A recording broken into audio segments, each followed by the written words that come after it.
Nous allons regarder le concept de la base d'un espace vectoriel et pour illustrer plus facilement à quoi ça peut ressembler, on va se contenter de travailler dans R2 pour l'instant. Donc, quelques définitions sur les bases des espaces vectoriels. Ici, tous les vecteurs du plan de R2 peuvent s'écrire comme une combinaison linéaire des vecteurs V1, V2 jusqu'à Vn. On dit que ces n vecteurs sont des générateurs de R2, encore qu'ils forment un ensemble de générateurs. Ça veut dire que à partir de ces vecteurs-là, en les combinant ensemble, je suis capable d'écrire tout autre vecteur de R2. Donc, à partir de 0, 0, je peux rejoindre tout point du plan en additionnant des multiples de ces vecteurs-là ensemble. C'est quoi une base de R2? Ben, à la base, c'est un ensemble de générateurs, mais qui est linéairement indépendant. Alors donc, pour avoir une base, il faut que j'ai un ensemble de générateurs, mais cet ensemble de générateurs-là doit être composé de vecteurs linéairement indépendants. La dimension, dim de V, de l'espace vectoriel V, espace vectoriel quelconque, est le nombre de vecteurs que contiennent ces bases. Donc, une base de R2 doit contenir exactement deux vecteurs linéairement indépendants. Plus généralement, une base de Rn doit contenir exactement n vecteurs linéairement indépendants. Par exemple, donc si on se donne les vecteurs U égale 2, 3, V égale moins 2, 5 et W égale moins 4, moins 6. Donc à partir de ce vecteur-là, on peut se poser un certain nombre de questions. Alors l'ensemble formé des vecteurs U et V, est-ce que cet ensemble-là forme une base de R2? Bien, j'ai deux vecteurs, donc c'est bon, parce que pour me former une base de R2, j'ai besoin de deux vecteurs, puisque je suis en dimension 2. Donc c'est déjà un bon début. Maintenant, est-ce que ces vecteurs-là sont linéairement indépendants? On pourrait regarder le seul cas où ils ne seraient pas linéairement indépendants, c'est s'ils étaient collinéaires ou parallèles. Donc on peut dire, ben, pour aller de 2 à moins 2, je suis multiplié par moins 1, je dois faire la même chose avec le 3. 3 fois moins 1 ne donne pas 5. Ne donne pas 5. Donc, mes vecteurs U et V ne sont pas parallèles, ils sont donc indépendants et ils forment donc une base de R2. Une autre façon de voir si un ensemble de vecteurs forme une base, ce serait de calculer le déterminant. Ici, je pourrais faire le déterminant de mes deux vecteurs. Donc, pourquoi le déterminant? Entre autres, on pourrait faire un lien avec un système d'équations, mais aussi on pourrait se rappeler que le déterminant de deux vecteurs dans R2 me donne l'aire du parallélogramme engendré par les deux vecteurs. Donc, si le déterminant n'est pas égal à 0, c'est qu'il y a une aire non nulle, donc il y a un angle entre les vecteurs. Donc, ils sont indépendants. Si le déterminant vaut 0, c'est que l'aire est nulle. Pour que l'aire est nulle, il ne faut pas y avoir de hauteur. Donc, ça veut dire que mes deux vecteurs sont sur une même direction. Donc, ils sont collinéaires. Donc, ils sont dépendants. Donc, ici, j'ai 2 fois 5, 10. Moins 2 fois 3, moins 6. 10 moins moins 6, ça fait 16. C'est différent de 0. C'est donc dire que les vecteurs forment une base de R2.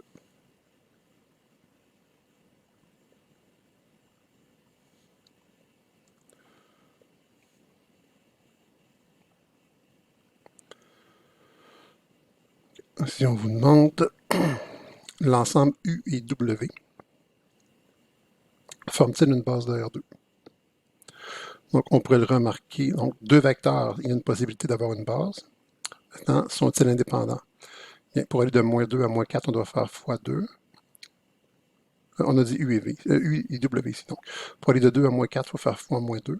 Si on fait 3 fois moins 2, on a moins 6. Donc, on voit que W est égal à moins 2 fois U. C'est donc dire qu'ils sont collinéaires, donc linéairement dépendants. Mais une autre façon de voir s'il y a dépendance ou indépendance, ce serait encore une fois de calculer le déterminant. Ici, on va remplacer notre vecteur V par notre vecteur W, qui est moins 4 moins 6. Donc 2 fois moins 6, moins 12, moins 4 fois 3, moins 12 fois 12 égale 0. Donc, il y a une dépendance linéaire. Les vecteurs ne forment pas une base de R2.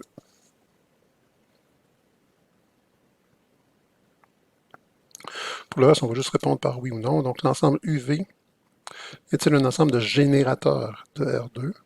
Oui, parce que j'ai un ensemble de vecteurs qui me permettent d'écrire tout autre vecteur de R2 comme une combinaison linéaire de ceux-ci. L'ensemble UW est-il un ensemble de générateurs de R2? Mais non, puisqu'ils seront colinéaires, je ne peux que écrire des vecteurs qui ont la même direction que ces deux vecteurs-là. Je ne peux donc pas engendrer tout le plan.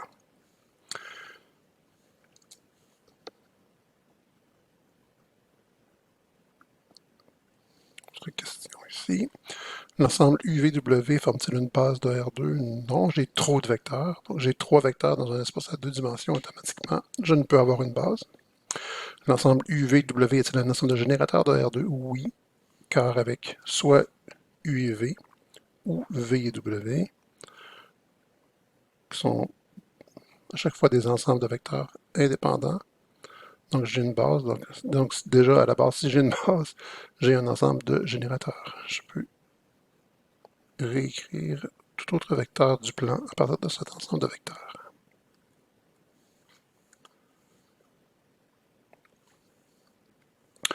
Autre définition, donc une base dont tous les générateurs sont perpendiculaires 2 à 2 est dite orthogonale. Donc ici, gon, ça représente l'angle orthodroit, donc angle droit. Une base orthogonale dont tous les générateurs sont de norme 1 est dite orthonormée. Nous utilisons, sans vraiment y penser, les générateurs i égale 1, 0 et j égale 0, 1 comme base de R2. Donc, le petit vecteur de norme 1 sur l'axe des x et le petit vecteur de norme 1 sur l'axe des y. Effectivement, tout vecteur u égale AB de R2 peut s'écrire comme étant u égale A fois I plus B fois J. C'est pour cette raison que notre plan cartésien quadrillé de lignes horizontales et verticales perpendiculaires. Or, on pourrait utiliser une autre base et on va l'illustrer tout à l'heure. Donc, auparavant, juste question de bien comprendre les définitions dont on vient de faire mention. J'ai un ensemble de vecteurs ici. On vous demande de donner 4 bases de R2.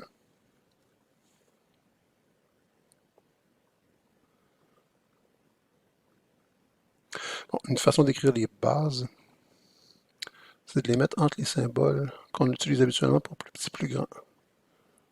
Donc, c'est une autre façon d'écrire une base. Je n'ai pas besoin de spécifier que l'ensemble est une base. Donc, si j'utilise ça ici, un mathématicien habituellement va reconnaître que l'on parle d'une base.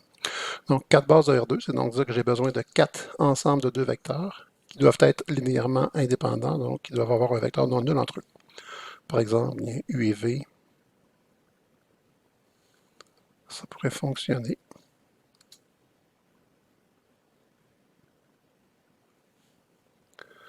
Y aurait-il d'autres choix possibles?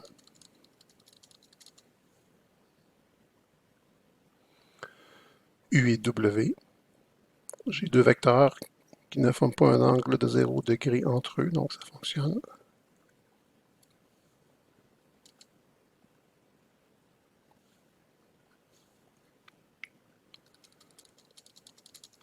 Ici, on aurait P et Z. Non, il y a plus que 4 réponses. On va seulement illustrer avec 4 exemples.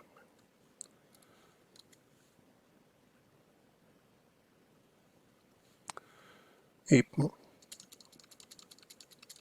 un autre exemple qu'on pourrait donner, ça pourrait être T et Q.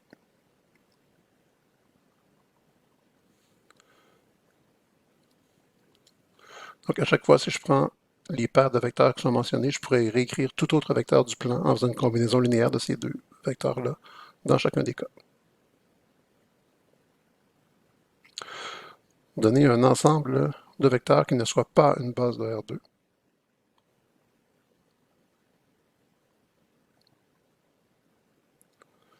On va parler d'un ensemble de vecteurs, donc je vais recommencer à utiliser les accolades. Donc, pour ne pas être une base de R2, je pourrais déjà prendre un ensemble qui contiendrait plus que deux vecteurs, donc je suis sûr que je n'aurais pas une base dans ce cas-là. Sinon, si je n'ai que deux vecteurs, puis on pourrait considérer des vecteurs qui sont parallèles ou colinéaires, par exemple les vecteurs V et T ici, je pourrais juste avoir des vecteurs qui sont horizontaux. Je ne pourrais pas générer des vecteurs qui forment un angle de plus de 0 degré. Donc, je n'aurai pas une indépendance, je n'aurai pas une base.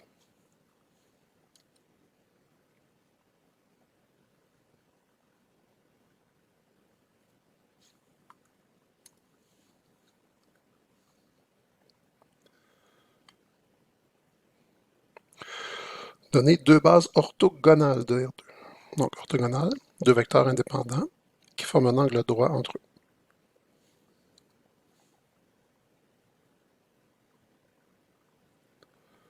On pourrait considérer, encore une fois, dessus nos vecteurs U et V.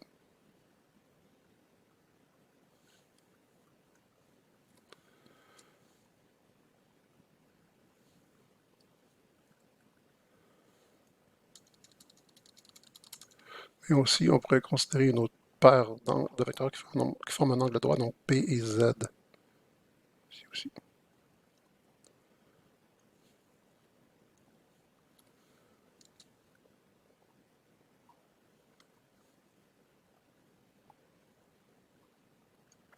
Autre question, donner une base orthonormée de R2. Ici, il y a un petit piège parce que dans mes vecteurs qui sont dessinés ici, je n'en ai pas de norme 1. Et orthonormé veut dire orthogonal et en plus de norme 1 pour chaque vecteur. Par contre, il suffirait de prendre une des bases orthogonales et de la rendre de norme 1 pour chacun de ces vecteurs. Par exemple, on pourrait reprendre notre base formée de U et de V et à chaque fois de multiplier le vecteur par 1 sur la norme du vecteur. Si on fait 1 sur la norme du vecteur U,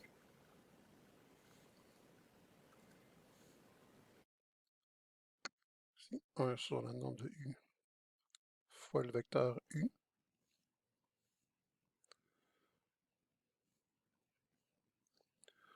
et qu'on fasse aussi 1 sur la norme du vecteur V fois le vecteur V. J'avais donc U et V qui étaient orthogonaux entre eux. En les rendant de norme 1, j'ai une base orthonormée.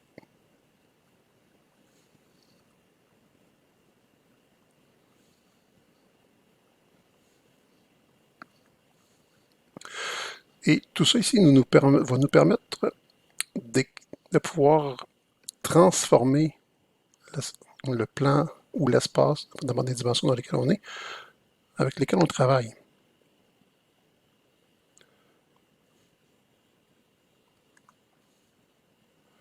Par exemple, ici, donc, exprimer le vecteur U égale 3i plus 4j dans la base B formée par les vecteurs i égale 1, 0 et v égale 1, 1. Donc, il faut trouver une combinaison linéaire telle que U égale à K1 fois le vecteur I plus K2 fois le vecteur V.